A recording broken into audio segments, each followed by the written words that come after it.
Doctor, ഈ മുട്ടുവേദന ഉള്ളവർ ജീവിതശൈലിയിൽ ശ്രദ്ധിക്കേണ്ട കാര്യങ്ങൾ എന്തൊക്കെയാണ്? ഈ മുട്ടുവേദന ചികിത്സയിൽ നമ്മൾ മെയിനായിട്ട് ശ്രദ്ധിക്കേണ്ട ഒരു 4 കാര്യങ്ങളാണ് പൊതുവേ ഉള്ളത്.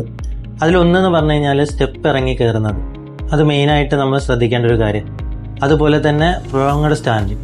ഒരുപാട് നേരം പേഷ്യൻ്റ് എന്ത് ചെയ്യുന്നു, വെയിറ്റ് ബെയറിംഗിൽ നിൽക്കുന്നത് മുട്ടുവേദനയുടെ തേയ്മാനത്തെ കൂട്ടാൻ വേണ്ടിയിട്ട് കാരണമാവും. അതേപോലെ സ്ക്വാട്ടിംഗ് പൊസിഷനിൽ ഇരിക്കുന്നത്, ചില ഇരുത്തം, ചമ്രം പടിഞ്ഞിരിക്കുക, അതുപോലെ തന്നെ അത്യത്ത് പോലുള്ള നിസ്കാര ആ ഒരു രീതിയിലൊക്കെ ഒരു പ്രായം കഴിഞ്ഞിട്ട് ഇരുന്ന് കഴിഞ്ഞാൽ മുട്ടുവേദന ഉണ്ടാവാനുള്ള ചാൻസ് വളരെ കൂടുതലാണ്.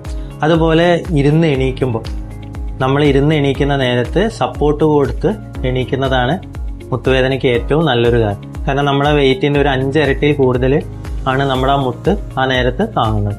അപ്പം അതിനെ നിയന്ത്രിക്കാൻ എന്ത് ചെയ്യണം, നമ്മൾ കൈ സപ്പോർട്ട് ചെയ്ത് കൊടുത്തു കഴിഞ്ഞാൽ മുട്ടുവേദന ഒരു പരിധിവരെ നമുക്ക് നിയന്ത്രിക്കാൻ പറ്റും. ഈ ഒരു 4 കാര്യങ്ങൾ ജീവിതശൈലിയിൽ നമ്മൾ നിയന്ത്രിച്ചു കഴിഞ്ഞാൽ മുട്ടുവേദന ഒരു പരിധിവരെ നമുക്ക് തടയാൻ പറ്റും.